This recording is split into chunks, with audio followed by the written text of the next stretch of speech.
What's going on, everybody? It's your boy Philip with Thrifty PS Gamer Reviews, and this is going to be a review over the game F.I.S.T. That stands for Forged in Shadows Torch.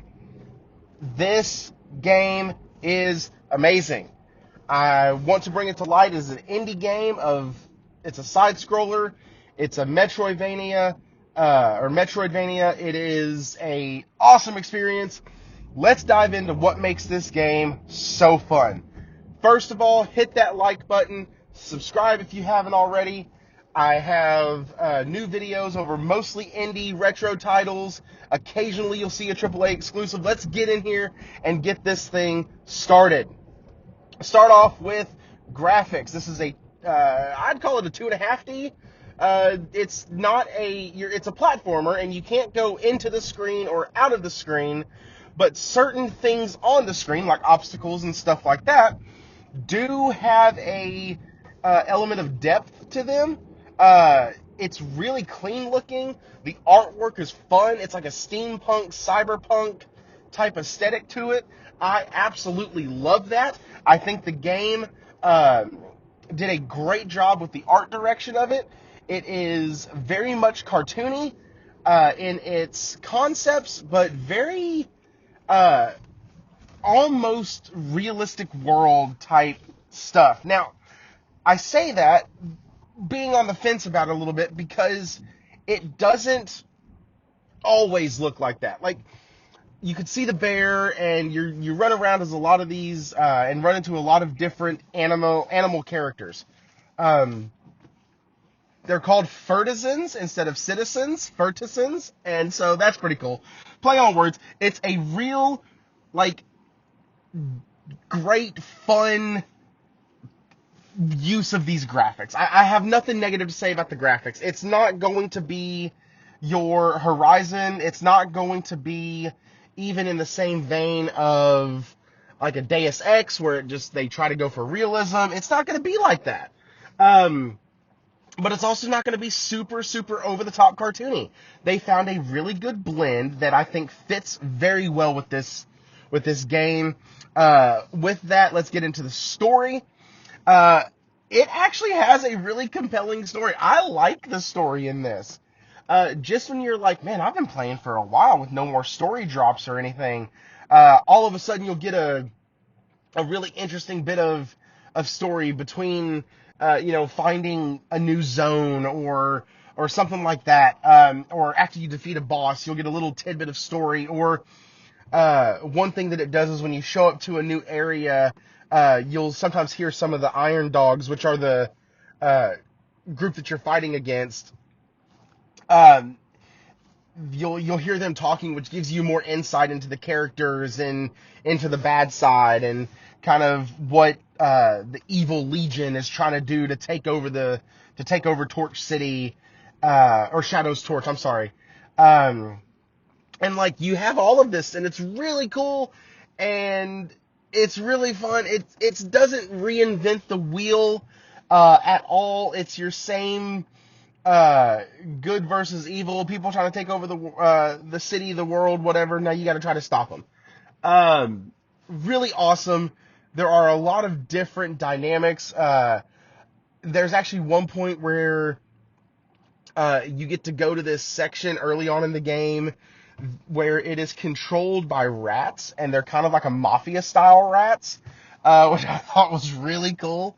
So your main character was in the war about 6 years ago. His name has just left me. It is Rayton, and they call him Ray for short. And he was in a war 6 years ago, and ever since then he's kind of hung it up. He lost a friend. His friend died, so he doesn't really fight anymore. Doesn't really do anything like that. But with the help of a bear named Ursa and a soup shop owners, they kind of get him back into the fold and get him back joining the fight, and it's really cool. And that's where your adventure starts, and it's really super fun. Yeah, I have nothing negative really to say about the story. It's a super fun game. Gameplay wise, man, you have a lot of cool mechanics in here. You have a lot of cool mechanics. The gameplay, you have different weapons you can use, different special abilities you can use. There's a skill tree of sorts. There's different skills that can be used, different combos that can be used. If you get really good, you can chain together combos using different weapons by swapping weapons out mid-combo and going to the other weapon. And it's just really fun, and all the weapons double as some sort of like, they have some sort of world opening mechanic. Because, when you start out, there's going to be doors you can't open, things you can't do, places you can't go to.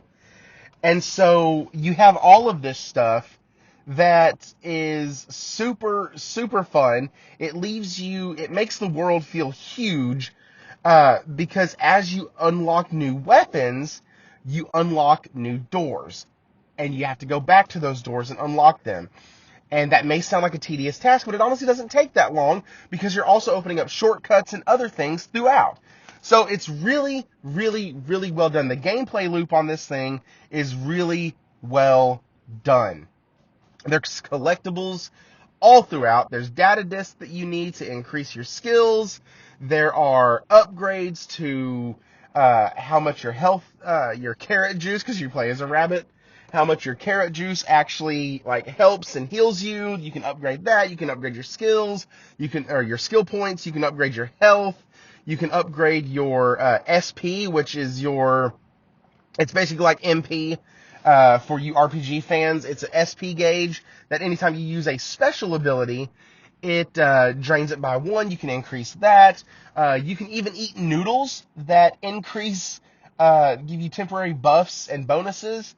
So, really, really well thought out. This game has a ton to offer. And it was, so much credit to TI Games. I think they have done fantastic on this. The game can be found digitally for about $29. I think I bought it for $24 during a sale back in November of last year. The game is worth every freaking penny. If you like indies and don't want to drop $70 on a game, but you want a really fun experience, this game is going to be it. If you want some dose of nostalgia, I'm telling you, this game brought me back to Castlevania. It brought me back to Ninja Gaiden because it has a wall crawling system where you can get on the wall, cling to the wall, slide down it, and of course you can double jump. You can jump on the walls, you can jump off the walls, and that's how you traverse a lot of the area. It just brought back a ton of feelings of nostalgia, and it's fun. It looks clean. The gameplay, I can't find anything in it that I'm just like, oh, that's a broken mechanic. They did a really good job on this. I'd recommend to get this thing. I've been playing the crud out of it this weekend, and I am kind of kicking myself that it took me so long to actually give it a chance. It is a fun game from an indie developer, and I think everyone needs to play it. Now, I've repeated that 4 times, so we're going to move on. I do want to say thank y'all for the last video, for the comments on it. Leave a comment on this one. Tell me what indie games you're playing. Indie games are an interesting market, and it seems to be what gets the most interest on my channel right now. So let me know what indie games y'all are playing. I might pick it up and do a review on it. Tell me if you liked F.I.S.T. If you haven't liked F.I.S.T., let me know. Guys, that's going to do it for today's video. Thank you, and stay thrifty.